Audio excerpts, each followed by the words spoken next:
Muy buenos días, bienvenidos. Ya estamos comenzando el estudio de la hermosa palabra de nuestro Dios.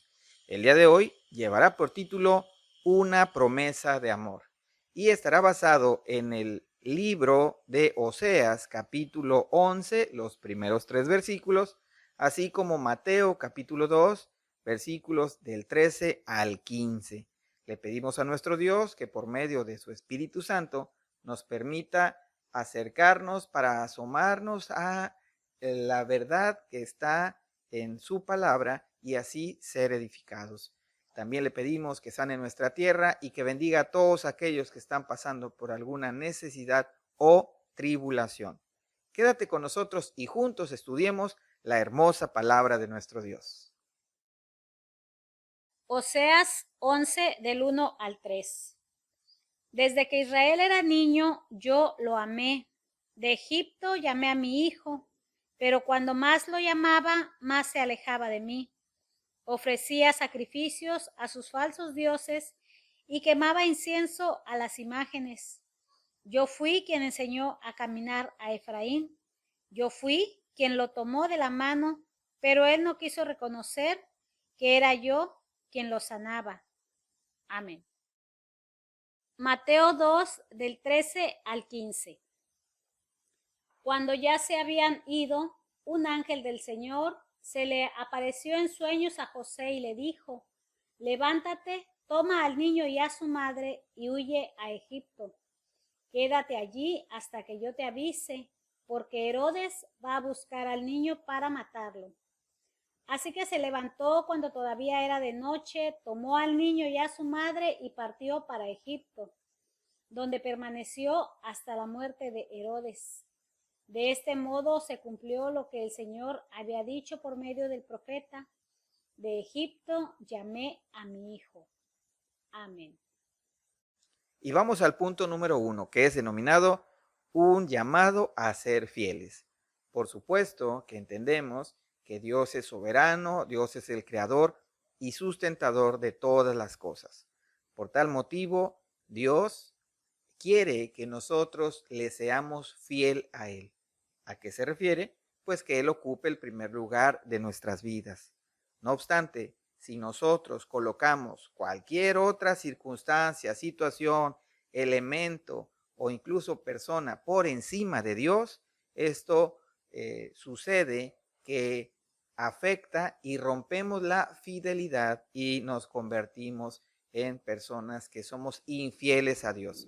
Es decir, que ya no dejamos a Dios como el número uno y fallamos porque estamos depositando nuestra, nuestra fe, nuestra confianza y ponemos cualquier otra cosa diferente a Dios. Esto es lo que encontramos en esta porción en el libro de Oseas capítulo 1, versículos del 1 al 3. Hay una situación que seguramente no alcanzaremos a entender si lo hacemos y tratamos de leerlo como un elemento aislado. Recordar que la Biblia es, aunque está conformada con muchos libros, es un solo libro que tiene un hilo conductor, que es al propio Señor Jesucristo. Entendemos de tal manera entonces que esta instrucción que Dios le da al profeta Oseas 700 años antes de que naciera el Señor Jesucristo, es una instrucción extraña, por supuesto contradictoria a lo que tu juicio y el mío pudiera comprender. No obstante, detrás de esta situación existe un elemento pedagógico y yo me atrevo a decir casi de carácter didáctico, donde Dios emplea una situación muy fuera de lo común para llamar la atención de su pueblo, en este caso también de nosotros, y recordar que somos y le fallamos a Dios. Es decir, el pueblo de Israel era un pueblo que se había apartado de Dios, por tal motivo le era infiel a Dios. Hay una situación muy peculiar. Dios instruye a Oseas para que vaya y tome a una mujer prostituta y se case con ella, que tenga descendencia, de tal manera que Uno pensaría que esto es una situación fuera de lo común y por supuesto que lo es. Sin embargo, esto tiene el propósito de ver cuál es la naturaleza de nosotros, es decir, del pueblo de Dios, refiriéndose específicamente en este momento al pueblo de Israel. Por tal motivo, si esta es una instrucción que Dios le da al profeta y el profeta cumple lo que Dios le ha dicho, el profeta va, como lo acabamos de leer hace un momento, y toma por esposa a una mujer que era infiel, es decir, era prostituta, es decir, no guardaba el respeto a su marido. Por tal motivo, Oseas, cumpliendo la voluntad de Dios, se casa con esta mujer y probablemente tú y yo pensaríamos que la mujer, al ser tomada por un profeta, ella hubiera enmendado su forma de conducirse. No obstante, triste el caso de esta situación, ya que a pesar de que la mujer que era infiel había sido tomada ahora por un profeta, incluso se había casado, ella no enmienda su camino y continúa siéndole ahora infiel al profeta. De tal manera que además tienen hijos y uno pensaría, bueno, tal vez ahora con estos hijos ella va a cambiar y va a respetar y serle fiel a su marido. No sucede. De tal manera que entonces esta situación tan dolorosa ahora para el profeta retrata cabalmente la situación que había sucedido con el pueblo de Dios, con Israel. Es decir, se habían pasado de tener una fidelidad con Dios, ahora eran infieles, ya que estaban anteponiendo otro tipo de cosas. Lo decimos tal vez muy rápido, pero entiendes por un momento, es la situación dolorosa y triste de la falta de fidelidad de una persona hacia otra. Dios, en su infinito amor, nos llama a que seamos fieles a Él. Y sin embargo, nosotros terminamos muchas ocasiones volteando hacia otros lados y fallándole a Dios y siendo incapaces y siendo repetitivamente infieles al Señor. Es decir, fallando al anteponer otras cosas, otros intereses que no son Dios en primer lugar. Por tal motivo, nosotros entendemos aquí que el propósito de Dios al hacer esta ejemplificación es precisamente el llamado a su pueblo a permanecer fiel en el Señor. Y vamos al punto número 2, que es denominado un recordatorio de amor y estará basado en el libro del profeta Oseas, capítulo 11, versículos del 1 al 4. Y podemos ver cómo la palabra de Dios menciona precisamente que Dios tiene un amor hacia Israel. Dice que incluso desde que era un niño. Es decir, Dios da evidencia y dice y asegura que Él ha amado a Israel. Esto hay una expresión muy interesante en el sentido de cómo es que Egipto también tiene un papel aquí importante. Recordamos lo que sucedió con el pueblo de Dios en Egipto y cómo es que eh, Dios le toma de la mano y le saca con brazo poderoso y conocemos todo acerca de la salida del pueblo de Dios de la esclavitud de Egipto. Entonces, nosotros podemos observar aquí cómo es que eh, este lugar también tiene un significado. Encontramos cómo el amor de Dios y la misericordia de Dios ha sido presente, ha sido vigente. Dios dando el paso para buscar a su pueblo y su pueblo, independientemente de las bendiciones y de los portentos y de las muestras de poder de parte de Dios y de las muestras de amor, Él falla. Pero esta parte que nosotros entendemos respecto a la situación de este recordatorio de amor es porque precisamente así como Dios ha tomado de la mano y llevado a este pueblo, cual si fuera un niño, y ha sido dirigido por Dios, así nosotros entendemos que esta situación de lo que había acontecido en el trabajo forzoso al que había sido sometido el pueblo de Dios en Egipto a elaborar incluso ladrillos y trabajos, por supuesto, que de esclavos. Esto Dios les saca y les salva a través de quién? Pues de un libertador, que es Moisés. Todo esto que estamos viendo, que el clamor del pueblo sube a Dios a través de las oraciones precisamente de su pueblo, podemos encontrar nosotros también aquí en que existe una clara señal y prácticamente un mensaje que apunta hacia Jesucristo. Eso lo veremos en el punto que viene a continuación.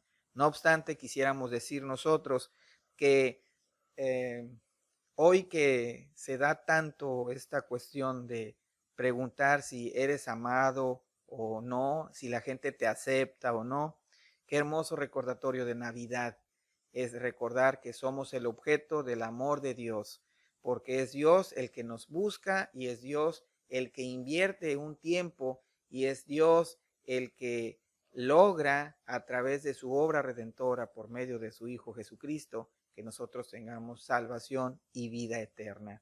Es decir, que el amor viene de Dios, que nosotros, siendo incapaces de poder dar pasos en la dirección correcta, somos objeto de la misericordia de Dios. Por tal motivo, recordar que somos amados, que tenemos un Dios soberano, pero también un Dios amoroso. Quédate con nosotros y veremos la conclusión en el siguiente punto. Y vamos al punto número 3, que es denominado una promesa de amor. Y estará basado en Mateo capítulo 2, versículos del 13 al 15. Por supuesto que nosotros te animamos para que leas completo el libro de Oseas y que leas completo el Evangelio de nuestro Señor Jesucristo según San Mateo. Te animamos a que lo hagas para que desgloses y analices despacio lo que aquí estamos viendo. Pero el punto al que hacemos referencia con respecto a la promesa de amor, de parte de Dios por supuesto, vemos cómo existe una conexión tremenda, directa, objetiva, entre lo que sucedió 700 años antes de que viniera el Señor Jesucristo con Oseas. Hemos visto que Dios da la instrucción a Oseas para que él tome a una prostituta por esposa, incluso tenga hijos, y a pesar de ello, esta prostituta le sigue siendo infiel a Oseas. Lo que el pueblo de Dios, ese Israel que está siendo desobediente y está siendo falto de fidelidad a Dios y es incapaz por sus medios de permanecer bajo lo que Dios ha dicho. Por tal motivo, esta promesa de amor respecto de parte de Dios que iba a sacar de Egipto a este Salvador, es en esencia lo que está diciendo si comparas. Eso lo dijo precisamente al profeta Oseas y fue escrito. Y en Mateo, precisamente el escritor del Evangelio de nuestro Señor Jesucristo, es decir, Mateo, él se acuerda de Oseas y dice que de Egipto precisamente viene o sale el Salvador. ¿Y a qué se está refiriendo? Bueno, precisamente lo que dice es que el Señor le avisa a José en sueños. José, el padre, el esposo de María, quien estaba haciendo la función de padre aquí de nuestro Señor Jesucristo, cuando él había nacido, él recibe en sueños un mensaje de un ángel diciéndole que se vaya a Egipto y que ahí se queden porque Herodes quería matar al niño Jesús. Entonces José hace precisamente como el ángel le dice y después de la muerte de Herodes sale o regresa a su lugar precisamente Jesús.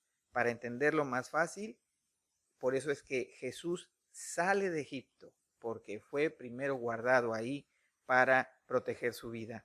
¿Qué quiere decir todo esto? Quiere decir que si lo ves en su conjunto, el ser humano, tú y yo, todos somos incapaces por nuestros propios medios de alcanzar la fidelidad. El pueblo de Israel fue incapaz de lograrlo. Sin embargo, viene este nuevo Israel, quien es encarnado es en Jesucristo. Jesucristo es fiel al Padre, Jesucristo es amor, Jesucristo es nuestro Salvador. Y Jesucristo no conoció pecado. Él sí fue fiel al Padre Celestial. Por esta razón es que en Jesucristo es el cumplimiento de la ley. Por esta razón es que en Jesucristo nosotros tenemos salvación y vida eterna, porque fue necesario que naciera Jesús, viviera, muriera y resucitara para dar el cumplimiento a todo aquello que nosotros no fuimos capaces de alcanzar, que fue precisamente la fidelidad que demanda Dios para con nosotros. Por tal motivo es Dios mismo, hecho hombre, nacido y dando cumplimiento a este pago al que nosotros somos acreedores porque precisamente nosotros fallamos. A través del amor y de la misericordia de nuestro Dios y esta promesa de amor cumplida, porque Dios cumple sus promesas y nunca tarda en cumplirlas, somos nosotros los que muchas veces desesperamos. Dios cumple, envía a Jesús, nace y Él lleva a la práctica todo aquello que para nosotros fue absolutamente imposible. Siéntete afortunado. Vamos a saber que somos objeto del amor de Dios y costó la sangre redentora de Jesucristo. En esta Navidad, donde se respira un ambiente de cordialidad y un ambiente en muchas ocasiones de felicidad, no olvidar que la fuente de todo ello es el nacimiento de Jesús, quien vino a cumplir su propósito para ti y para mí, darnos salvación y vida eterna. Busquemos a Dios, busquemos a Jesucristo en esta Navidad. Demos un abrazo a nuestra familia, pero hagámoslo siempre recordando que el centro de la Navidad es Jesucristo. Que la bendición de Dios, que es la que enriquece y no añade tristeza con ella, sea sobre ti y sobre toda tu casa. Dios te bendiga y con el favor de Dios nos vemos pronto.